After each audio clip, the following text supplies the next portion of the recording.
Oke, halo semuanya. Selamat datang di video ini. Sebelumnya, perkenalkan saya Danendra. Kali ini saya akan membahas salah satu topik pembangunan berkelanjutan nomor satu, yaitu tanpa kemiskinan. Bersama salah satu teman saya, mahasiswa, yaitu Puri. Oke, halo Puri. Selamat sore. Halo Danendra, sore. Apa kabar Danen? Alhamdulillah baik. Puri gimana nih kabarnya? Puji Tuhan, baik. Sebelumnya, makasih banyak Hari atas ketersediaan waktunya.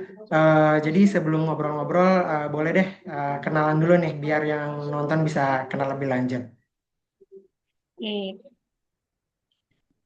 Perkenalkan, nama aku Puri Krisna Setifania. Biasanya teman-teman aku sering manggilnya Puri.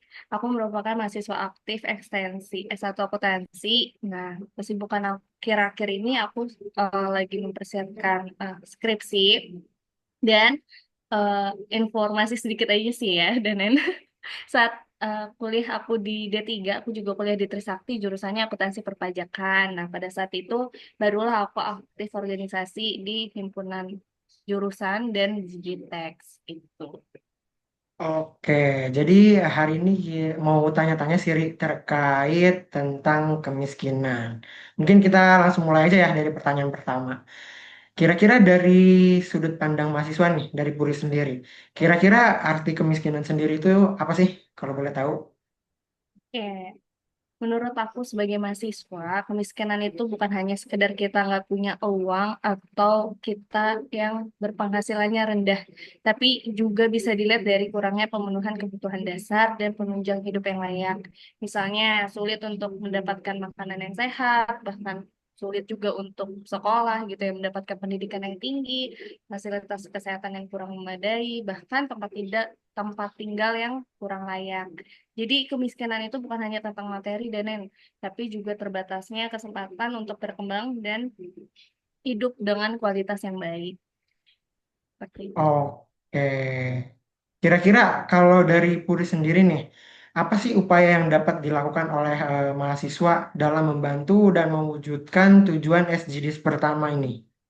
Oke, menurut aku ada beberapa upaya yang bisa dilakukan untuk membantu mewujudkan SDGs nomor satu ini gitu ya, tanpa kemiskinan. Salah satunya kita sebagai mahasiswa tentunya harus belajar dengan rajin, karena dari situ kita bisa meningkatkan hard skill maupun soft skill kita yang nantinya akan berguna untuk menghadapi di dunia kerja setelah kita lulus sebagai mahasiswa. Nah, dengan memiliki kemampuan yang baik, kita juga bisa lebih berkontribusi besar di masyarakat dan berdaya secara ekonomi gitu. Nah, selain itu, ikut aktif dalam organisasi juga menjadi salah satu cara yang efektif karena di sana kita bisa bertukar pikiran, berbagi pendapat, mendapatkan pengalaman serta pelajaran baru yang mungkin belum pernah kita dapatkan di ruang kelas perkuliahan gitu.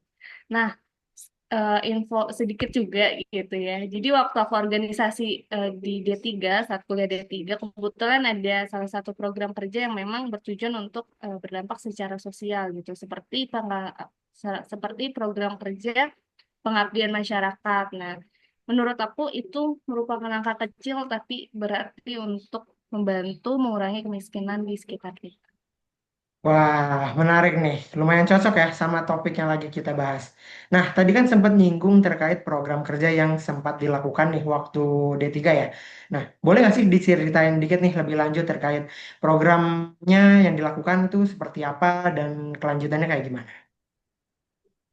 Jadi nama program kerjanya itu Bedah Desa, dilaksanakan tanggal 26 sampai 27 November tahun 2022. Jadi kami nginap di daerah Tanjung Priok, Jakarta Utara. Nah, kegiatan ini berisi tentang sosialisasi pengenalan pajak, karena pada dasarnya kami jurusannya dari akuntansi perpajakan gitu. Jadi kita mengenali tentang pajak, kemudian belajar bersama dengan anak TK, terus ada kegiatan senam bersama, dan yang terpenting juga ada sosialisasi tentang pendidikan berwirausaha serta praktek kerajinan tangan. Oke, pas banget nih ya. Karena tadi sempat juga nyinggung terkait pendidikan kewirausahaan.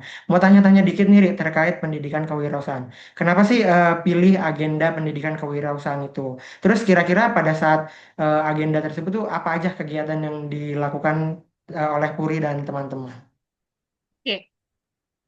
Jadi pada waktu itu kenapa kami memilih agenda pendidikan kewirausahaan itu karena kami melihat bahwa daerah tersebut lumayan banyak angkatan kerja yang masih belum mendapatkan pekerjaan yang layak. Jadi sebelum sebenarnya sebelum kita memutuskan desa tersebut gitu, kami melakukan beberapa survei di beberapa daerah dan akhirnya kami memutuskan di daerah tersebut, di daerah Tanjung Priuk karena juga ya melihat banyak angkatan kerja yang masih belum layak gitu. Jadi menurut kami kegiatan ini cocok dilakukan untuk bisa memberikan materi atau edukasi terkait berwirausaha. Nah, kegiatan kelanjutannya itu tidak hanya tentang materi-materi aja gitu ya, tapi kita melakukan praktek gitu, praktek kerajinan tangan untuk menghasilkan pot tanaman yang yang bahan dasarnya dari bahan plastik. Jadi bisa juga bahan dasarnya berarti dari barang bekas. Jadi diharapkan bisa membantu warga daerah setempat untuk menghasilkan produk yang siap dijual. Wih, keren banget nih. Oke, kira-kira dari pelaksanaan pendidikan kewirausahaan tersebut, kira-kira ada nggak sih nemu tantangan dan hambatan yang dilakukan pada saat itu? Tantangan dan hambatan tentunya pasti ada dan karena daerah tersebut bisa dibilang eh, daerah yang padat, jadi untuk proses sosialisasinya hanya dilakukan di sekitar daerah sekolah TK gitu. Jadi ruangannya sempit, terbatas, namun warga yang datang tuh juga banyak pesertanya. Jadi agak eh, ya dempet-dempetan gitulah. Namun selebihnya aman sih, aman terkendali.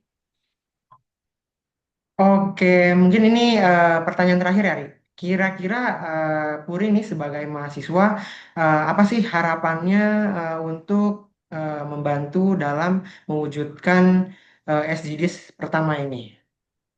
Ya, harapannya semoga kita sebagai mahasiswa bahkan juga sebagai generasi Indonesia gitu ya, kiranya bisa lebih peduli, aktif, punya kesadaran sosial yang tinggi, dan juga sebagai mahasiswa kita memang belum bisa memberikan kontribusi yang besar gitu ya secara materi, tapi kita punya semangat, kita punya ilmu, kita punya inovasi yang bisa jadi awal perubahan gitu. Dan juga mahasiswa Indonesia bisa terus mengembangkan diri baik lewat pendidikan, organisasi maupun kegiatan sosial gitu. Karena semakin tinggi kualitas diri kita, semakin besar juga peluang yang kita bisa berikan untuk berdampak bagi masyarakat, terutama dalam mengurangi angka kemiskinan di Indonesia. Seperti itu nih harapannya. Oke, amin amin. Semoga kami sebagai mahasiswa ya pastinya akan harus lebih peka dalam membantu mewujudkan pembangunan keberlanjutan yang lebih optimal. Oke Puri, terima kasih banyak atas wawancaranya hari ini. Semoga video diskusi kami ini bisa menjadi salah satu bahan pembelajaran untuk penonton atau bagi kita semua juga. Amin, Oke amin. teman-teman, sekalian sekian video diskusi kali ini bersama saya dan Puri. Terima kasih sudah menonton dan sampai jumpa. Terima kasih Puri. Terima kasih Darendra.